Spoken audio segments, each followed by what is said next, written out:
be with you and everyone. Om Sahana Bhavatu Sahana Bhunaktu Sahaviryam Karavavahai Tejasvinavaditamastu Ma Vidvishavahari. Om Shanti Shanti Shanti. So this morning we had a special 80th Jayanthi ceremony. There's a photo from the recording of the live streaming. Live streaming is 3 hours long, which is the length of the ceremony. And I imagine we'll have individual photos posted tomorrow. They're not posted yet. Just the live streaming is there at the moment. So anyway, it was a great ceremony. We had a priest we haven't had here before, Vishwanathan Gurukala. He was the first priest at the Mahaganapati temple in Maricopa, Arizona.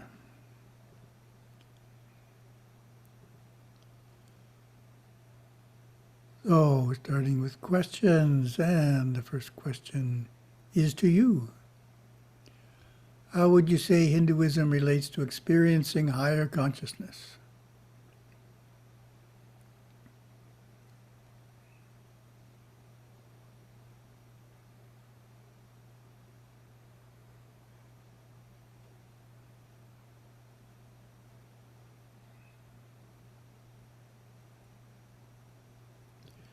We'll start by looking at Patanjali Yoga Sutras. Rishi Patanjali in the Yoga Sutras defines yoga as the restraint of mental activities. Yoga chitta vritti narodaha. You could write a book on that verse in itself, but just to take part of it, it's using the word chitta, which gets translated as mental activities. Chitta means mind, and if you think about it, this is a long time ago, 2,200 years ago, and we're talking about controlling the mind, studying the mind.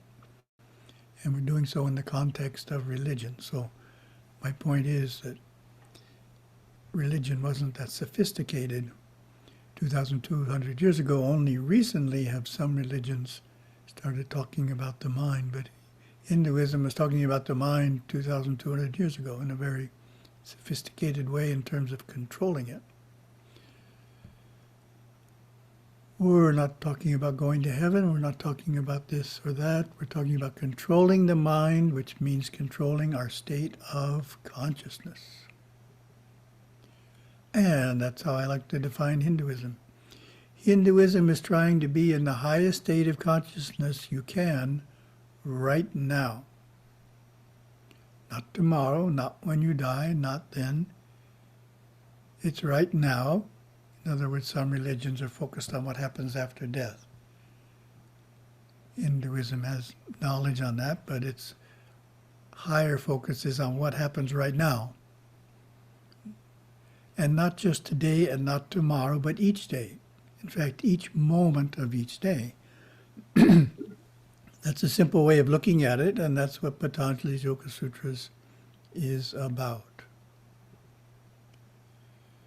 Restraining mental activities just means quieting our thoughts down to the point where there aren't any. That's the way Gurudeva likes to describe it in some of his writings. In other words, control can be looked at as a very dynamic activity. It's like in one of my slides, there's a dog on a leash who's leaping forward and the owner's restraining the dog. That's not the type of restraint we want. We want effortless restraint. And Gurudeva describes that state beautifully.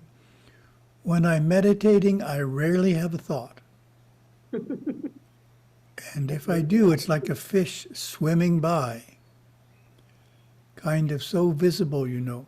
There's so few of them. So that's the goal, is to Not sitting there struggling with your thoughts, but somehow learn the practices so we end up without any. And the basic key for slowing down our thoughts, at least, is pranayama. So that's why we do pranayama first before we try and restrain our thoughts. And next we have questions actually submitted to satsang.Hindu.org. How is enjoyment of religious music and chanting of the Lord's names beneficial, as for example when done in groups during kirtan, bhajans, satsang, or even at a concert? Is it as powerfully transformative as japa? So we'll ask that question to you.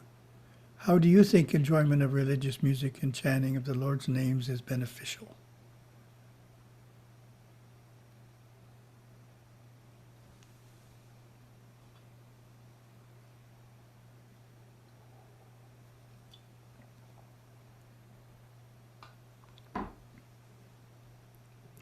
So I chose a few simple ways. There's lots more. 1. It is one way of forgetting about our worldly concerns for a short while. Instead of thinking about the concerns, we are thinking about the deity. That helps reduce stress and opens us to sub-super consciousness. So there's so much going on in the world today that we absorb on a daily basis. It's very hard not to be constantly attached to it. So this is a way of detaching from it while we're singing, becoming aware of something of a higher consciousness.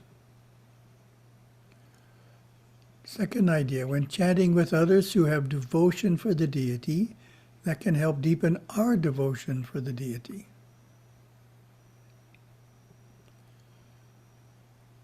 And then in terms of concerts and instruments, the traditional instruments are duplicating inner sounds. Therefore, listening to the traditional instruments can transport awareness to the higher dimensions. It's a very interesting one you may not have thought of. Gurudeva gives this explanation emerging with Shiva.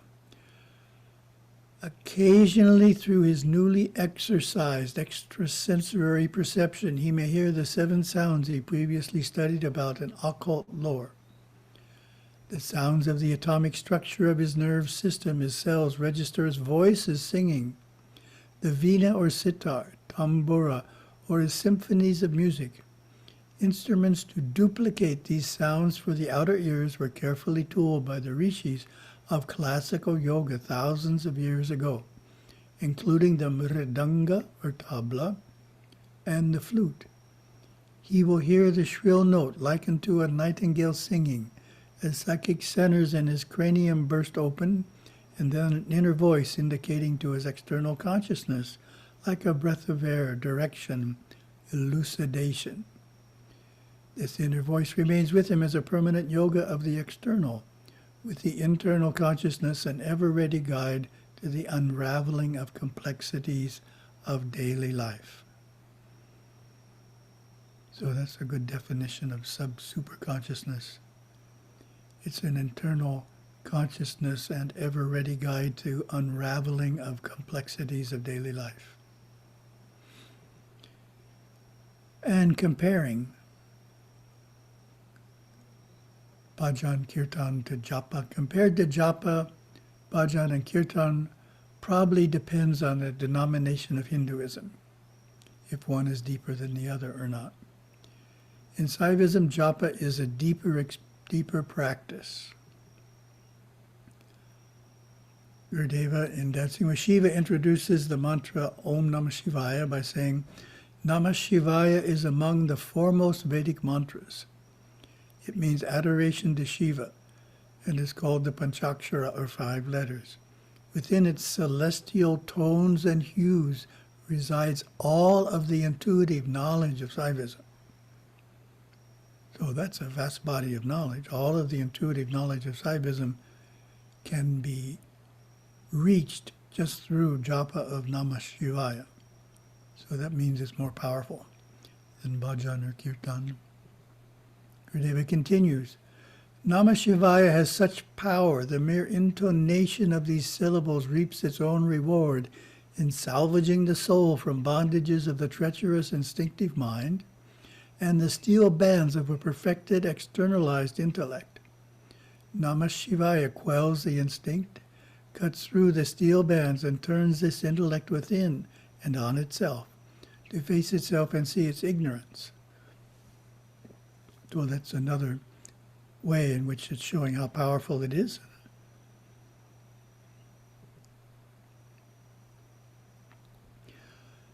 So next question. This idea came up in some emails recently. How do we handle feeling bad about making a mistake?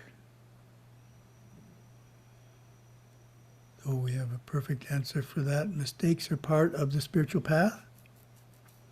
Subtitled, Blunders are in truth opportunities to improve our behavior and thereby make spiritual progress. This is from 2003. This publisher's desk was written based on counseling many individuals over the years who made a serious mistake and are feeling depressed about it. Provides a 4-step process for responding to a mistake that turns it into a positive event. So that's what we want to end up doing. If a mistake seems like a negative event to you, then you haven't fulfilled all 4 steps. Let's begin this part with a quote from Swami Vivekananda. The Vedanta recognizes no sin. It only recognizes error.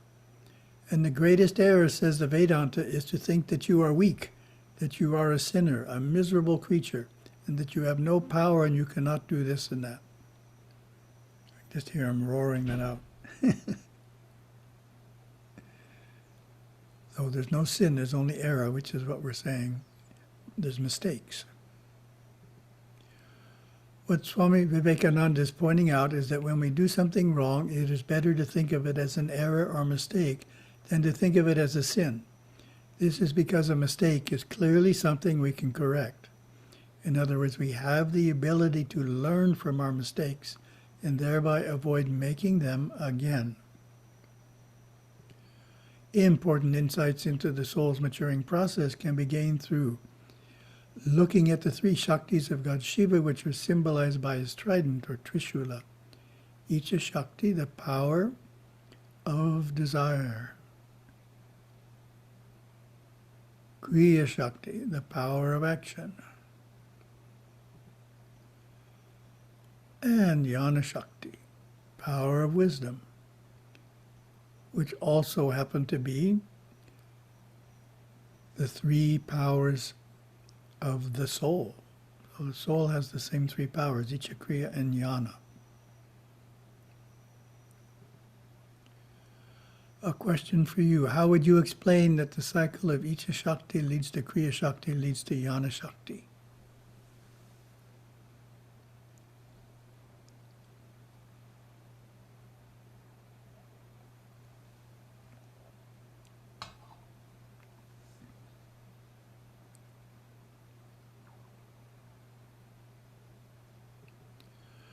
We first have a desire, and when the desire becomes strong enough, we act.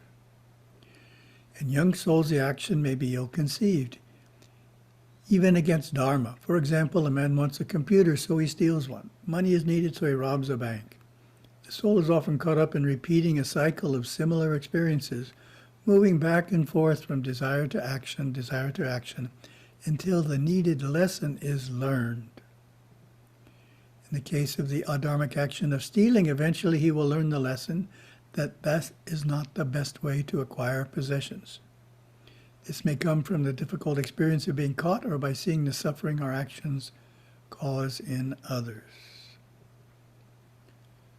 Such learning is the Jnana Shakti, soulful wisdom coming forth and causing one's behavior to improve.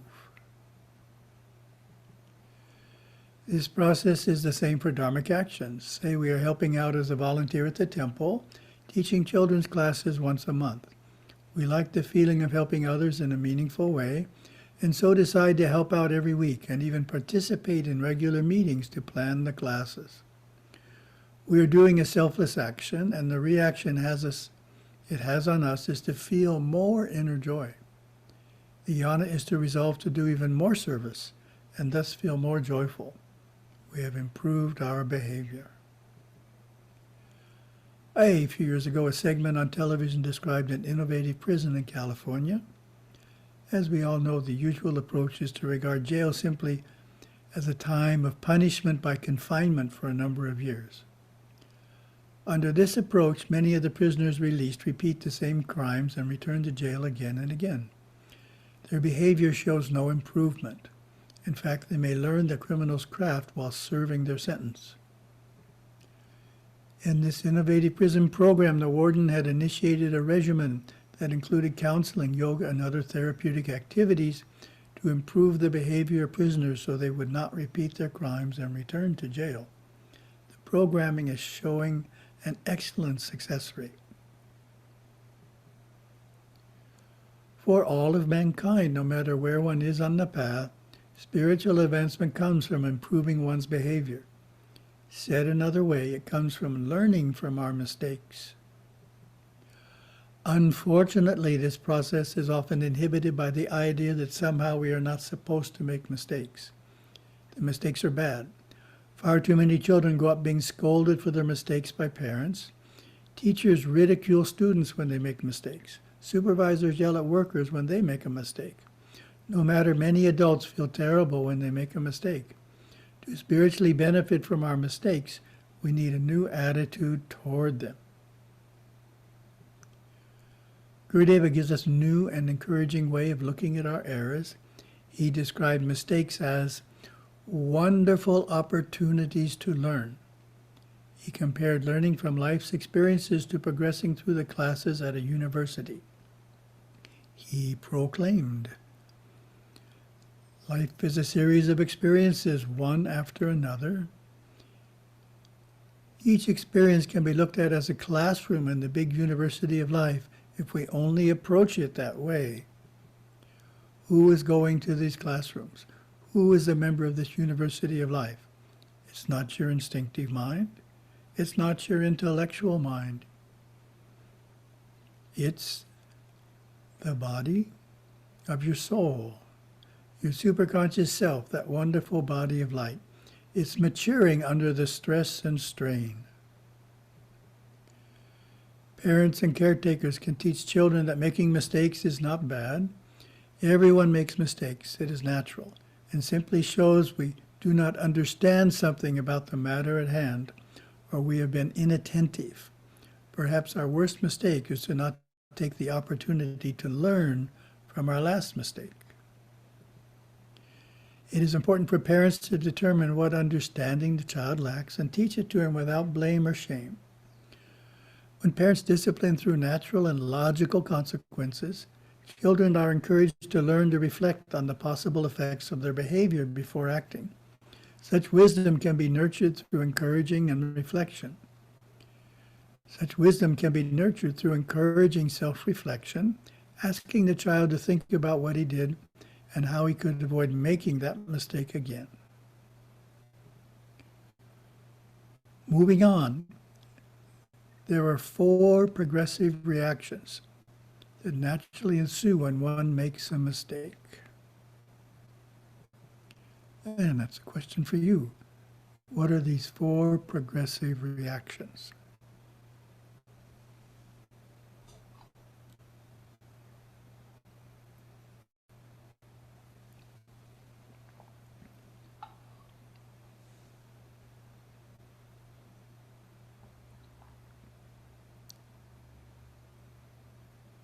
Give a little extra time here.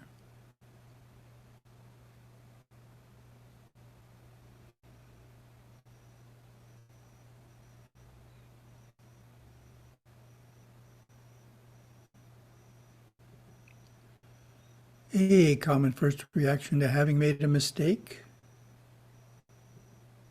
is to become upset, to become fretful or angry about it, or, if it is a serious mistake, to become deeply burdened and even depressed.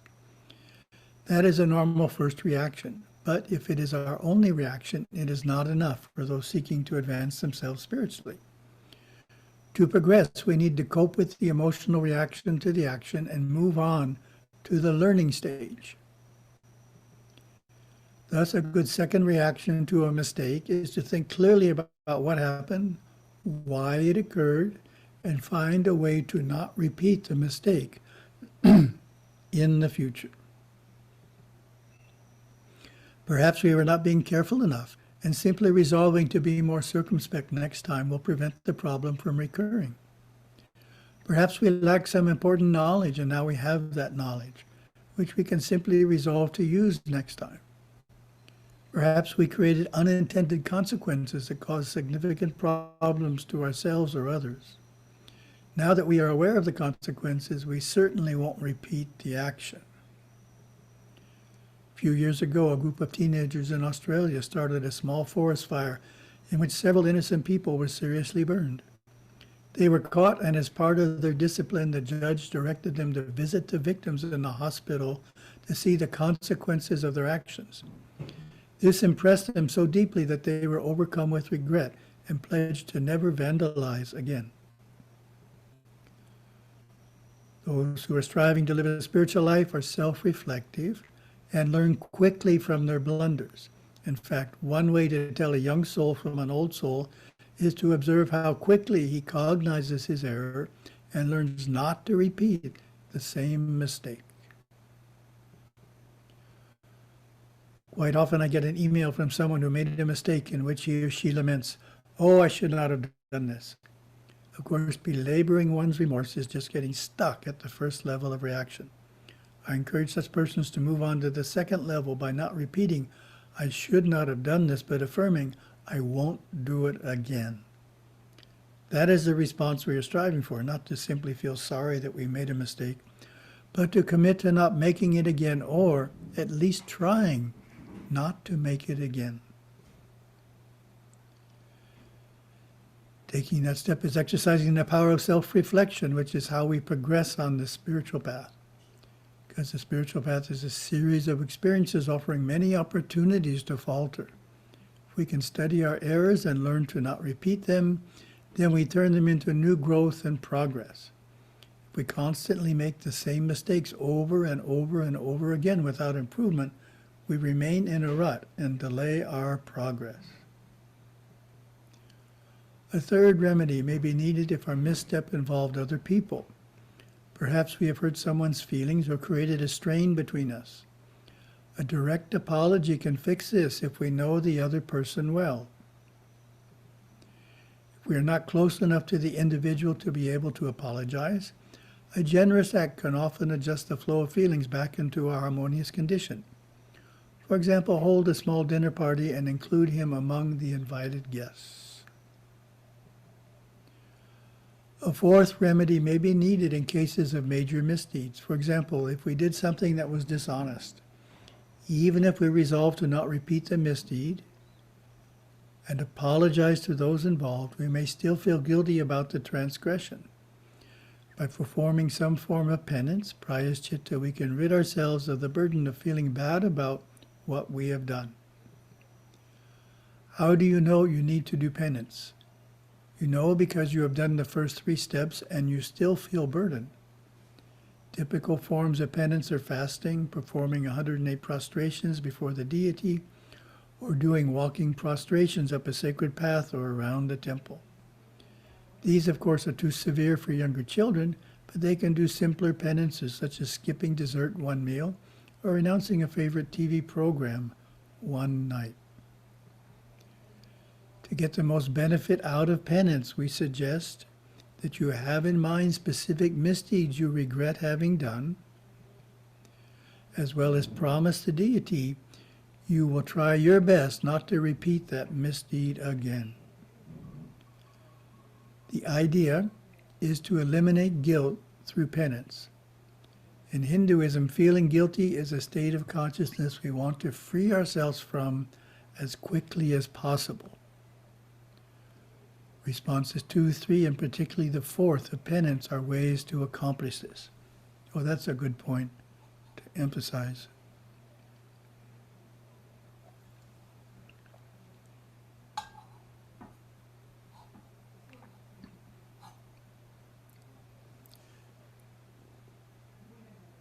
So the text on this slide is incorrect.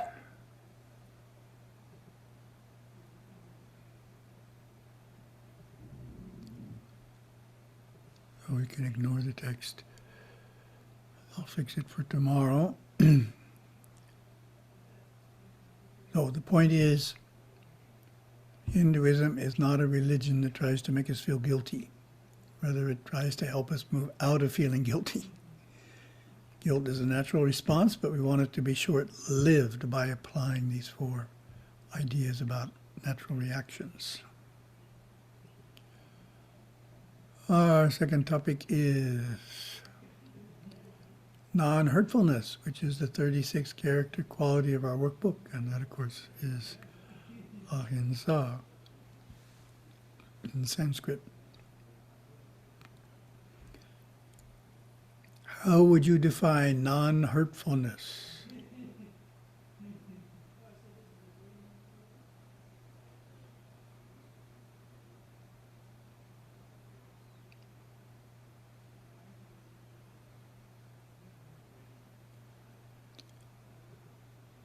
The workbook gives this definition. Non-hurtfulness is to not harm others through actions, words, or thoughts. I observe it through living nonviolently, including internalizing anger or frustration. The opposite is hurtfulness.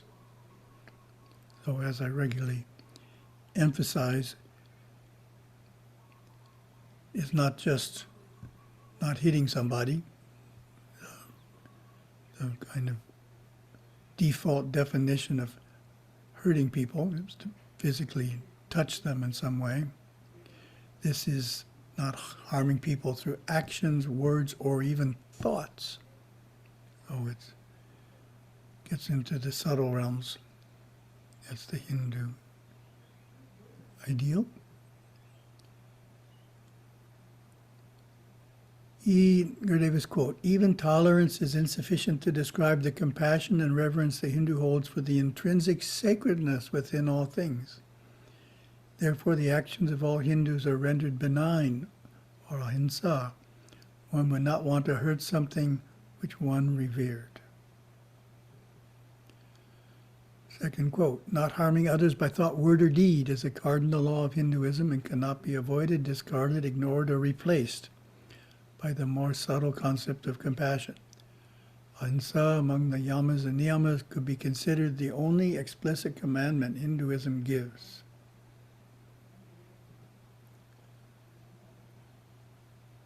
Then Gurudeva defines it. Ahimsa, non-injury, not harming others by thought, word, or deed. So you can see in all 3 quotes, Gurudeva includes thought, word, or deed, meaning it's important aspect of non-hurtfulness.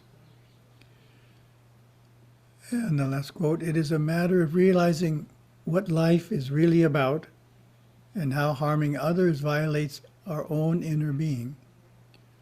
When an injurious act is committed, it makes a mark deep within the mind of the violator. So it looks like you're harming someone else, but you're harming yourself as well in terms of its impact on the mind, which eventually has to be faced. Comparing the actions of one who is non-hurtful to one who is hurtful.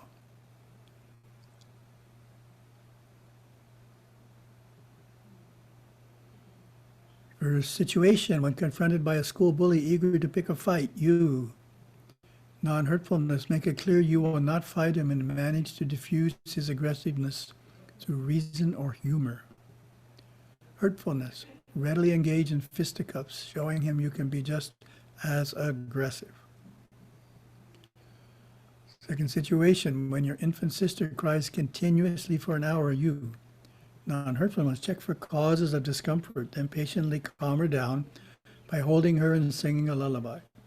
Hurtfulness, are disturbed by the lengthy crying and lightly spank her bottom, then tell her to be quiet. Third situation, seeing a group of friends teasing a classmate for being overweight, you, non-hurtfulness, refrain from joining in the teasing, understanding the emotional pain it is causing her. Hurtfulness, join in on the teasing with no thought of how anguished she must feel. And a moment of reflection to identify a few ways in which you could improve in non-hurtfulness. So again, it's, all of us have the basics down. We're not hitting people, but what we say or think can be unnecessarily hurtful, unnecessarily critical. It's not good to be critical unnecessarily. The default should be to be supportive and encouraging rather than criticizing. So see what you can find for a minute.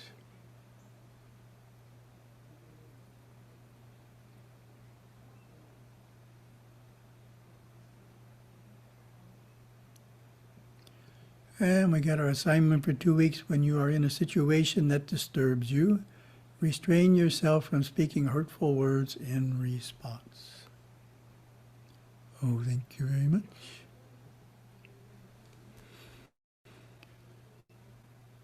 Oh.